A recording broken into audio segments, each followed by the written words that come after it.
నమస్తే, welcome to Sakshi exclusive. Hi friends, ఈ రోజుల్లో ఉదయం లేవగానే గుడ్ ఫ్రైడే మెసేజ్ల కంటే మనం తినే ఆహారంలో విషం ఉందంటూ వాట్సాప్ గ్రూపుల్లో వచ్చే ఫేక్ వీడియోలే మనల్ని ఎక్కువగా భయపెడుతున్నాయి.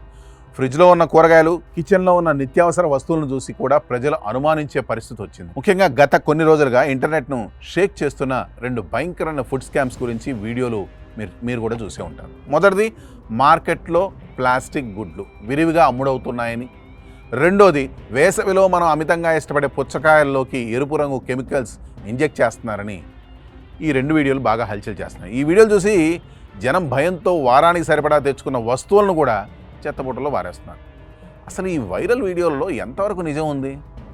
భారతదేశపు అత్యున్నత ఆహార భద్రతా సంస్థ food safety and standards authority of India FSSAI ఈ ప్రచారాలపై ఎలాంటి సంచలన ప్రకటన ఇచ్చిందో ఓసారి చూద్దాం. ఈ అబద్ధాల వెనక ఉన్న అసలు సైన్స్ ఏంటో ఈ స్పెషల్ స్టోరీలో పూర్తిగా తెలుసుకుందాం. వీడియో అయితే చాలా ఇంపార్టెంట్. ఈ వీడియో మీరు కూడా చూసి 10 మందికి షేర్ చేయండి. వీడియో అయితే ఎక్కడ స్కిప్ అవ్వకుండా చూడండి. మొదటగా, సోషల్ మీడియాను ఉపయోగిస్తున్న ప్లాస్టిక్ ఎగ్స్ భయం గురించి మాట్లాడుకుందాం. ఒక వ్యక్తి గుడ్డును పెంకు పగలగొట్టి వేడి పెనమే వేయగానే ఆ సొన మొత్తం విరిగిపోయి ప్లాస్టిక్లా మారిపోయిందని కెమెరా ముందు గట్టిగా వాదించే క్లిప్స్ మనం చూసాం. ఈ వీడియోల వల్ల ప్రతి ఒక్కరూ ఉదయం ఆమ్లెట్ వేసుకోవాలన్నా వణికిపోతున్నారు.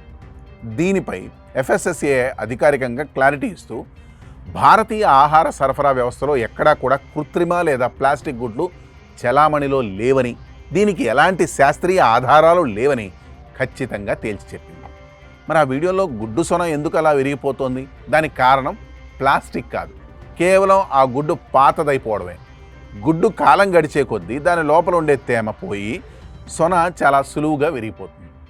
పెంకు కూడా గట్టిగా లేదా పెడుసుగా మారడానికి ఇదే కారణం. ఇది కేవలం సహజమైన ప్రక్రియగానే ల్యాబ్లో తయారు చేసిన ప్లాస్టిక్ ప్రయోగం అయితే కాదు. మీ ఇంట్లో ఉన్న గుడ్డు అసలైందా కాదా అని తెలుసుకోవడానికి FSSAI ఒక సులువైన వాటర్ టెస్ట్ సూచించింది. ఓ గిన్నెలో చల్లటి నీళ్లు తీసుకొని గుడ్డును అందులో వేయండి. అది కిందకు మునిగిపోతే అది తాజా గుడ్డు, సురక్షితంగా తినవచ్చు. ఒకవేళ అది నీటిపైకి తేలితే అది పాత గుడ్డు అని అర్థం. దాన్ని పారేయడం మంచిది, అంతే తప్ప అది ప్లాస్టిక్ గుడ్డు కాదు. కాబట్టి గుడ్ల మీద అపోహ వదిలేసేసి ఇక ఆమ్లెట్లు, ఫ్రైలు, మొత్తం అండా బుర్జీలు అన్నీ రాగించేయచ్చు. ఓకే, ఇక రెండో భయంకరమైన ప్రచారం, పుచ్చకాయలకు రంగు ఇంజెక్షన్లు ఇవ్వడం. పుచ్చకాయ లోపల ఎర్రగా తీయగా కనిపించడం కోసం వ్యాపారులు సిరంజిలతో ఎరుపు రంగు డైని లోపలికి పంపుతున్నారనే వార్త వినడానికే చాలా అసహ్యంగా ఉంది కాదు. అయితే ఈ ప్రచారంలో కూడా ఎలాంటి నిజం లేదని FSSAI స్పష్టం చేసింది. కొంచెం లాజికల్గా ఆలోచిస్తే, మార్కెట్లోకి వచ్చే వేల పుచ్చకాయలకు ఒక్కొక్క దానికి కూర్చొని ఇంజక్షన్లు ఇవ్వడం అనేది ఏ వ్యాపారికి సాధ్యం కాని పని. అది చాలా ఖరీదైన వ్యవహారం కూడా. పోనీ ఫిజిక్స్ పరంగా చూసిన ఒక గట్టి పండులోకి చిన్న సూదితో రంగును పంపితే ఆ రంగు లోపల అంతటా సమానంగా విస్తరించదు. కేవలం సూది గుచ్చిన చోట మాత్రమే ముదురు రంగు మచ్చలా ఉండిపోతుంది తప్ప కాయ మొత్తం ఎర్రగా మారదు. అన్నిటికంటే ముఖ్యమైన విషయం ఏంటంటే, పుచ్చకాయ పెంకును సూదితో గుచ్చినప్పుడు అక్కడ ఏర్పడే చిన్న రంధ్రం ద్వారా బ్యాక్టీరియా లోపలికి చేరి ఆ పండు కేవలం కొన్ని గంటల్లోనే కులిపోతుంది. అలాంటప్పుడు దాన్ని మార్కెట్ వరకు తెచ్చి అమ్మడం ఏ వ్యాపారికి సాధ్యం కాదు.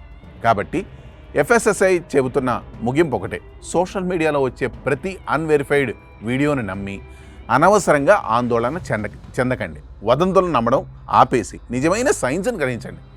మీ ఉదయపు గుడ్లను, వేసవి పుచ్చకాయలను ఎలాంటి టెన్షన్ లేకుండా ప్రశాంతంగా ఆస్వాదించండి. ఈ వీడియో మీకు నచ్చితే 10 మందికి షేర్ చేయండి. ఈ వీడియోపై మీ కామెంట్స్ కూడా తెలియజేయండి. That's all for today. This is Harikrishna signing off for Sakshi exclusive.